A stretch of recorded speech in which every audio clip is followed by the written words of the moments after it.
วิธีการฟังเงียบเพื่อไปเทรดเนี่ยต่อเมตาชีนะอย่างเราจะยกรู้แอป或 KBB อย่างการฟังเงียบเนาะเราจะ要ฟังผ่านธนาคารการค้าอย่างสำหรับการฟังเงียบเนาะเราจะ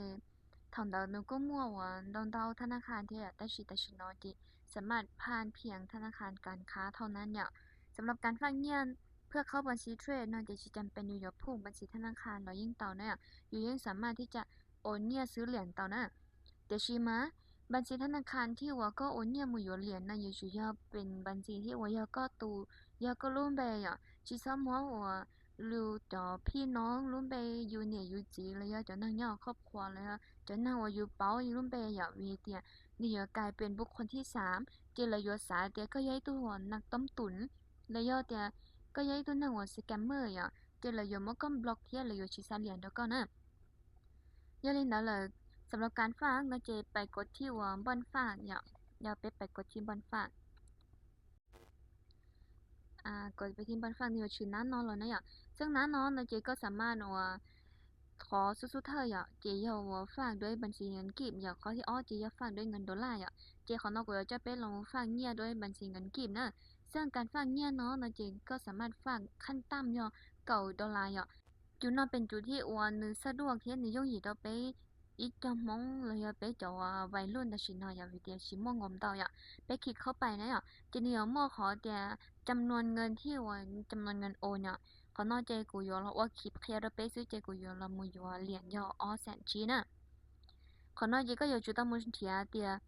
ก็สามารถเติม到ตัวบัญชีเทรดเตอร์แต่กูเจอยากจะก็มัน到ตัวนะเจเติม到ตัวบัญชีที่ว่าก็ต้องการที่จะเทรดนะ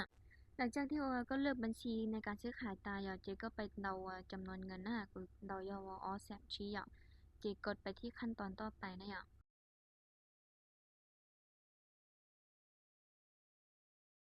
ต่อการที่ว่าก็กดไปยืนในชื่อคำเตือนตัวซึ่ง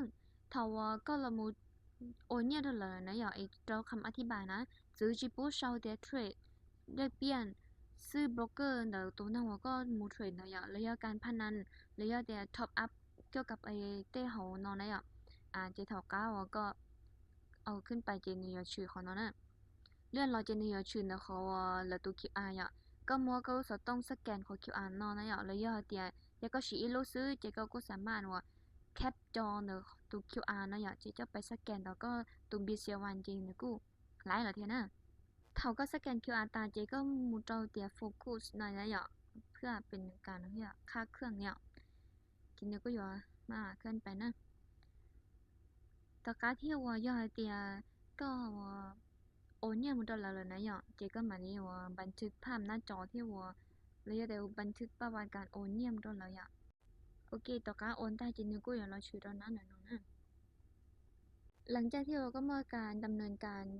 เติมเงินด้วยเราเลยเจนี่ชื่อว่าดินนอนเราเนี่ยนี่ชื่อเดียกำลังประมวลผลต่อก่อนในประมวลผลมินจีซื้อเจงในกูร้านอะไรเท่านั้นเขาว่านึกประสบความสำเร็จละเจในว่าชื่อนะเขาเนาะให้เจประสบความสำเร็จเขาประสบความสำเร็จในเจสต่อเดียก็สามารถเติมเหรียญต่อเลยเขาก็เติมเหรียญต่อแล้วนะเจขอเหรียญนอนในยามมุดต่อก็ตัวบัญชีว่าเทรดต่อว่า Meta Trader ชีอัตโนมัติพออีเขาว่าสามารถว่าอยู่เป้าเดียยูริพอนแต่ชิน้อยชดหมดจานเนี่ยไปกดที่ว่ายอดคงเหลืองในบัญชีนะ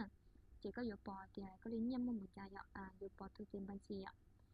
然后这个么到我们自己那些如果要我全到对那需要个么一度时那些如果去一度时呢不晓得那有个么到我们自己nếu么到我们自己那有个么一度时那些如果去一度时ก็ไปกดที่ว่าตัวเนื้อมัวจำนวนเหรียญเนี่ยจะเขาจีตุนระยะตัวที่ว่าก็เติมเขาเนี่ยนอกจากเป็นการละมาใช้ตัวว่า Meta Trader ชีเนี่ยเป็นปอตัวเดียวเป็นมอบพอเนี่ยจะเขายาวว่าออสแซนชีระยะเก้าอี้ USD อย่างที่เป็นปอปตาเนี่ยจีเป็นสามารถเทรดต่อเลยนะ